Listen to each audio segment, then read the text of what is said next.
Bonsoir à toutes et à tous, bienvenue à la rubrique sportive. Alors que 6 de ses membres ont fait défection, la délégation haïtienne brille de mille feux aux Jeux olympiques spéciaux qui se déroulent actuellement à Orlando aux États-Unis. Les athlètes haïtiens ont impressionné notamment en équitation en récoltant 8 médailles dont 2 en or, rapporte le Nouvelliste. Kétia Jean-Louis, Darlene Miller, Christopher Poulout, Valenta Mérisier, Clotaire Polénus et Roster Antoine sont ceux et celles qui ont fait rayonner le bicolore national dans les cieux floridiens. Haïti a la possibilité de s'offrir davantage de médailles en étant encore engagé dans les disciplines de football et d'athlétisme. En football, justement, la sélection nationale masculine senior est engagée à la Ligue des Nations de la CONCACAF. Elle disputera son 3e match contre la Guyane anglaise ce samedi. L'objectif consiste à gagner pour s'emparer de la première place du groupe. Les Grenadiers seront diminués dans ce double affrontement face aux Guyanais. En effet, ils devront faire sans leur meilleur défenseur Ricardo Adé, contraint d'abandonner le rassemblement faute de visa dominicain un jour. Ricardo Adé ne serait pas le seul à se retrouver dans cette situation. D'autres joueurs dont le Verton Pierre et Mondi Prunier devraient manquer à l'appel également. Des problèmes administratifs caractérisés continuent de hanter la gestion de l'équipe à la tête de la Fédération haïtienne de football. Les joueurs n'ont pas manqué de souligner l'amateurisme du comité de normalisation en place. L'Équateur disputera bel et bien la Coupe du Monde 2022 et le Chili n'y sera pas comme prévu. La FIFA n'a pas trouvé matière à punir l'Équateur, contrairement à la requête du Chili qui l'a accusé d'avoir aligné durant les éliminatoires un joueur non éligible et de nationalité colombienne, Byron Castillo. Le Chili a 10 jours pour faire appel auprès de la commission de recours de la FIFA. Pour le mondial 2022 qui aura lieu au Qatar du 21 novembre au 18 décembre, l'Israël annonce avoir autorisé ses citoyens munis de visa à s'y rendre afin d'assister au match. Ce, malgré la rupture des relations diplomatiques entre les deux pays. Il faut dire cependant qu'il n'y aura pas de vol direct entre les deux pays. Le Qatar et l'Israël sont opposés dans le cadre des conflits entre Palestiniens et Israéliens. La question du calendrier trop chargé pour les joueurs demeure pendante.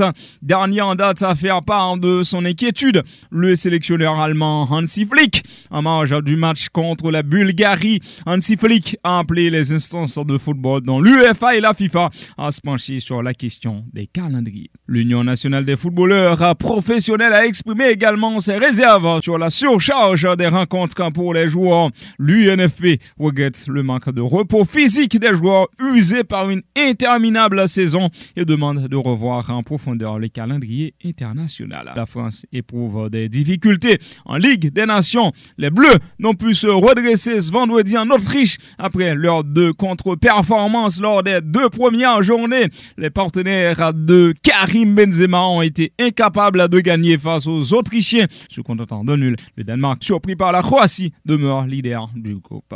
Des rencontres sont prévues ce week-end, toujours dans le cadre de la Ligue des Nations, à suivre ce samedi un alléchant Angleterre-Italie. Le Paris Saint-Germain s'active sur le mercato estival. Le club parisien vient d'officialiser l'arrivée de Luis Campos comme conseiller football. Le Portugais doit prendre en charge l'organisation, le recrutement et la performance de l'équipe. Le PSG espère ainsi franchir un nouveau palier avec l'ancien dirigeant du Real Madrid. Le Paris Saint-Germain disposerait de 80 millions d'euros selon l'équipe pour améliorer le groupe cet été. La somme pourrait augmenter en cas de vente de joueurs. Le PSG avance ses pions pour pouvoir s'offrir Zinedine Zidane comme son nouveau coach. Plusieurs médias ont annoncé un accord entre le club parisien et le personnage mythique du football mondial. Cependant, le conseiller proche de l'ancien coach du Real Madrid, Alain Mogliaccio, a démenti ces informations. Entre-temps, Chelsea a officialisé le départ d'Andreas Christensen, défenseur international danois de 26 ans. Il part libre 5 ans après son arrivée à Londres. Christensen est attendu au FC Barcelone où un nouveau bail de 5 ans l'attend. Le FC Barcelone prolonge Sergi Roberto jusqu'en 2023. En contrepartie, il a accepté de réduire son salaire. Formé à la Masia dès l'âge de 14 ans, Sergi Roberto, 30 ans, dispose d'une clause libératoire de 400 millions d'euros. Le FC Barcelone et le Real Madrid s'affronteront en pré-saison lors d'un tournoi d'exhibition à Las Vegas. Outre le Real et le Barça, le tournoi réunira le club América du Mexique et la Juventus de Turin. Ce classico amical servira d'avant-goût le 23 juillet prochain, en prélude à la nouvelle saison de la Liga. Aux États-Unis, les finales de la NBA se poursuivent ce vendredi soir. Les Boston Celtics reçoivent au TD Garden les Warriors de Golden State dans le match 4 de la série. Ils mènent 2-1. Golden State espère pouvoir compter sur sa superstar Steph Curry qui a été touché à la jambe lors du dernier match. Le génial meneur a fait part de sa volonté de prendre part au match malgré la douleur. Fin de la rubrique sportive. Merci de l'avoir suivi. Au revoir.